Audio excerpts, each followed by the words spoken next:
So love will never look at unrighteousness and go, yeah. It may empathize and understand, I see why you did that. Like we can look at war crimes and we can say, I understand why at certain times in certain places soldiers collected ears. I understand that because they're killing your friends and you're killing them, and that must do incredible things to your psyche. So I understand it, but I can't stand somewhere and say, I endorse that. That was a really great thing that you did. Not because I hate the person that did it, but because I say that rots your soul. To degrade another human being that way and to look at them as that fallen, as that worthless, I can't endorse that. But I can empathize and understand it. Like I say, I could see how you get there, because that would be a horrible thing to have to kill another human being on a repetitive, day-by-day basis. So do you see what I'm saying? Love never is going to rejoice in unrighteousness. It's never going to endorse it. It can empathize, and then it wants to help. That's what love does.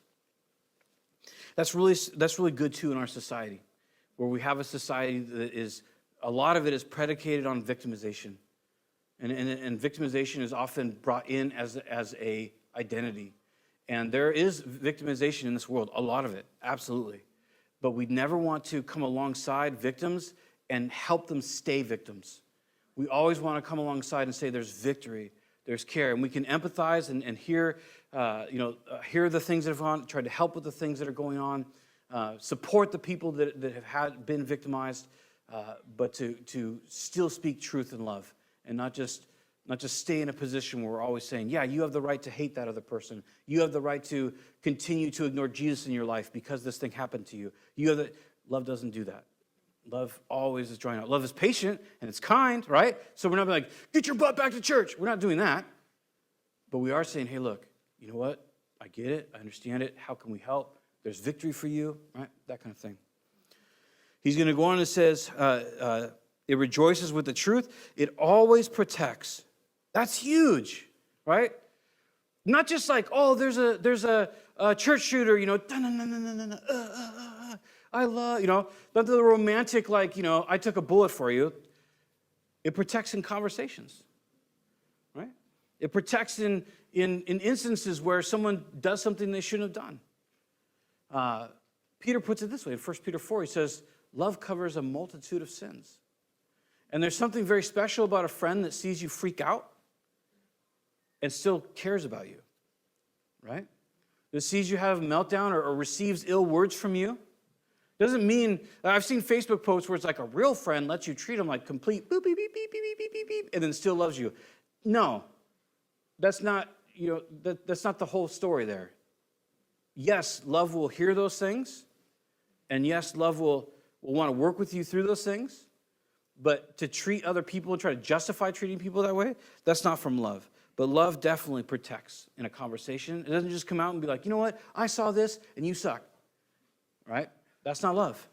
But a love can say, it's like, hey, you know what, I've kind of observed these things in your life, and I care about you. And I've seen those things a lot of other times, and typically, like 99% of the time, this is where that goes.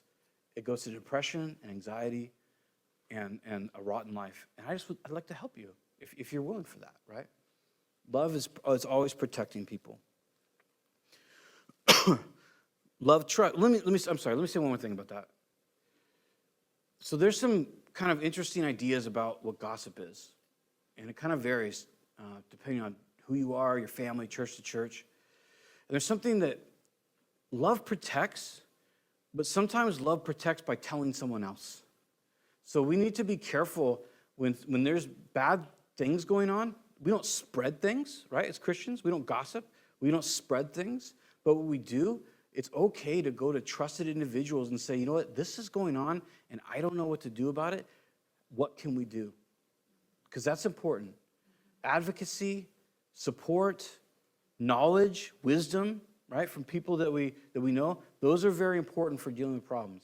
So we want to be careful. It's not love protects, therefore anything that ever gets said or done just gets put under wraps. That is not true. He's going to go on there, he says, it always trusts. There again, it's not this. Jesus said that he did not trust men because he knew what was in men, right? And he is love.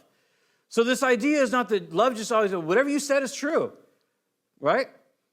One of my favorite sayings is that, in any relational issue, there's always two sides to the story, and they're both wrong, right? Because each person communicates what they saw and what they thought happened. And each person has personal bias and personal emotions and all those things. So when we're looking at this, and when it says love always trusts its origin, not its subject. Does that make sense?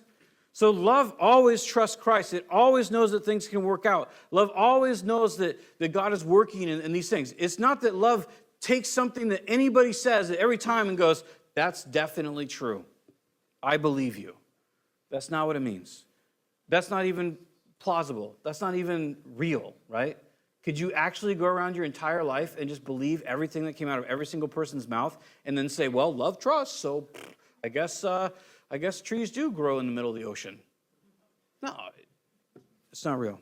So love does trust, but it trusts its origin. It trusts God. It trusts what He's doing. It's not that love trusts every single person that comes down the pike.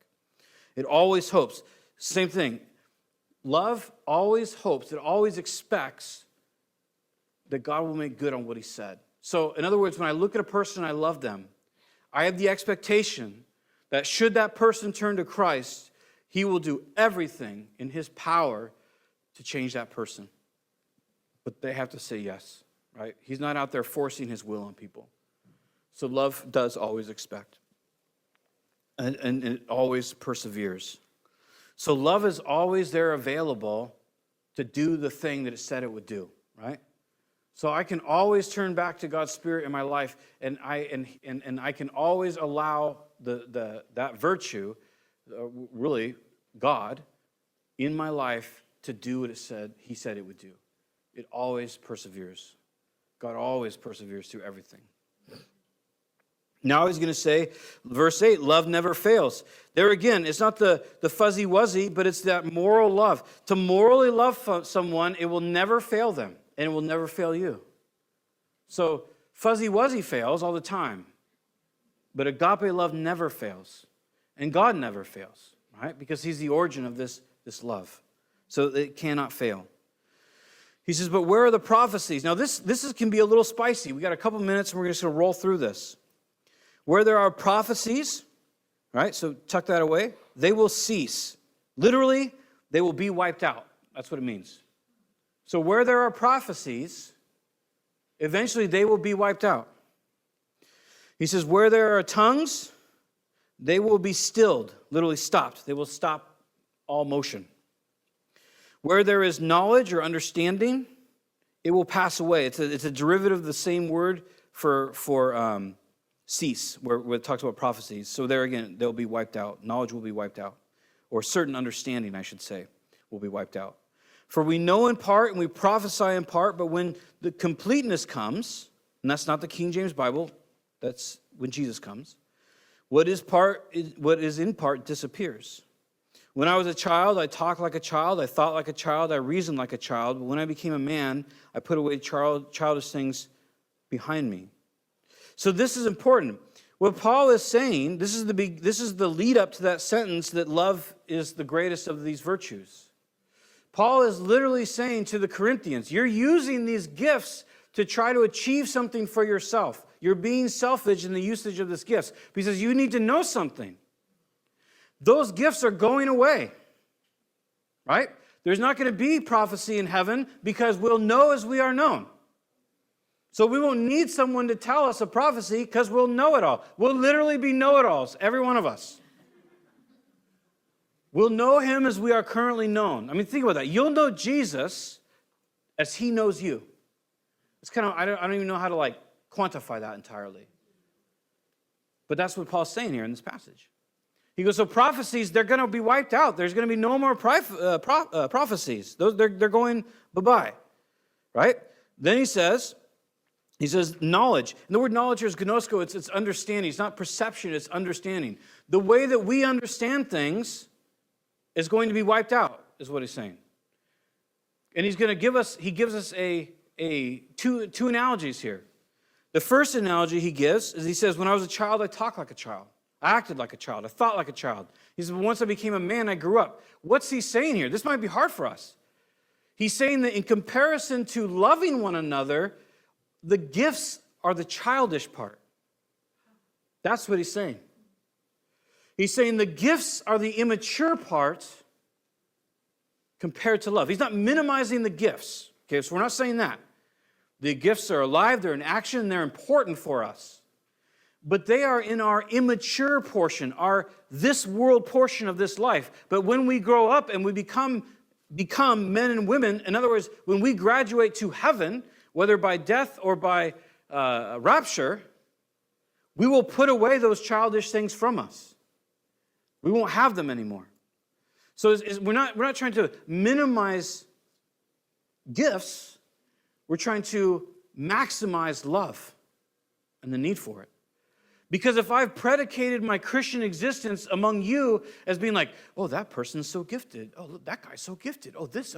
And I've found my value. I've found my pride. I've found my comfort. If I've found all of that from using my gifts, then when I get to heaven, I want to be careful here. There will be lack in that I will not bring experience with me to heaven to point to and say, remember, Jesus, when you did that and you formed that in my heart? Oh, remember that time you were so faithful to them? Oh, I loved you so much. You did so much. It was so incredible. I was so stoked when you did that. I will not have that. What I will stand before Christ with is, I really impressed your people. You're welcome. I mean, you know what I'm saying? Like Jesus can be like, oh, wow, that's great.